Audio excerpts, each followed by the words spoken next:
Function के question आया 2020 में, let n be the set of natural numbers and r be the relation on n to n defined by a comma b relation c comma d if and only if ad equal to bc for all a b c d belongs to n so that r is an equivalent relation. Okay, एक बार check करता हूँ, एक minute.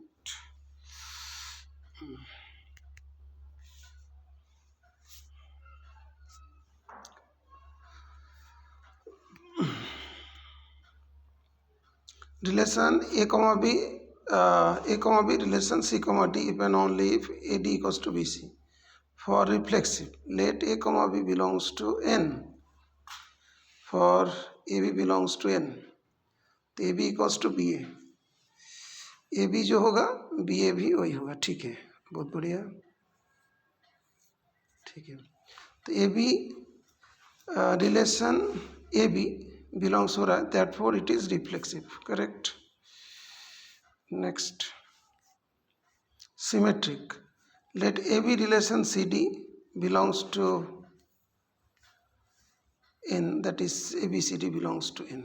Okay, let A B relation C D, that means A D equals to N N into होता है ना, A D equals to B C. ठीक है.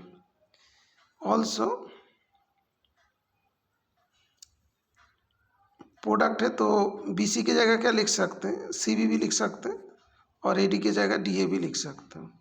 That means C D relation A B है. तो हम लोग जानते हैं ए रिलेशन बी और बी रिलेशन ए होता है, दैट मीन्स सिमेट्रिक होगा. दैट मीन्स यहाँ पे आ रहा है A B relation C D and C D relation A B, that means it is symmetric. Okay, correct. Then transitive, यहाँ पे तो और एक एलिमेंट लेना पड़ेगा. A B relation C D and C D relation F. Okay, ठीक है, तो लेना है. ठीक है. Okay, for A B C D belongs to N, तो A D equals to B C and C F equals to D E. ठीक से लिखो बेटा. ओके, अच्छा डिवाइड ही कर देता तो आ जाता ना बेटा. इसको डिवाइड कर देते तो F.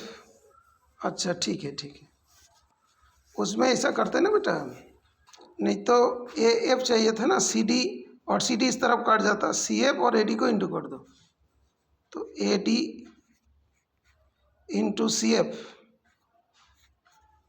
That means what, direct लिख देता हूँ. इतना बड़े की जगह पे ऐसा करते हैं, A D C F into कर दिया, मतलब इक्वल्स टू बी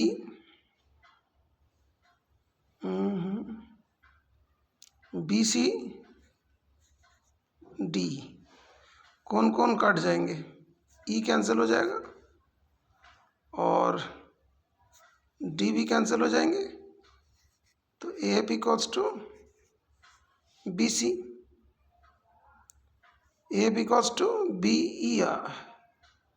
ओहो, सी सी काटा, ए वाला ई से काट दिया, ए वाला बचेगा बेटा, ई तो बचेगा B. A because to B, तो A relation A because to B, that is A B relation E F आ रहा है. तो A B relation C D relation E F है, तो ए बी रिलेशन भी ई एफ होगा. That means it is transitive. तो reflexive है, सिमेट्रिक है एंड ट्रांजिटिव है, so it is an equivalent relation. Okay, ठीक है. बिकॉज नेचुरल नंबर होगा तो जैसे 2 इंटू 3 भी 6 होता है, 3 इंटू 2 भी 6 होगा. ठीक है ना. दैट मीन्स ए कम्यूटेटिव होता है ना नेचुरल नंबर में जो प्रोडक्ट होता है. ठीक है, तो ये वाला भी लिख देना, it is commutative, that's why A into B equals to B into A होगा. ये वर्ड भी लिख देना. ओके, गुड, हो गया.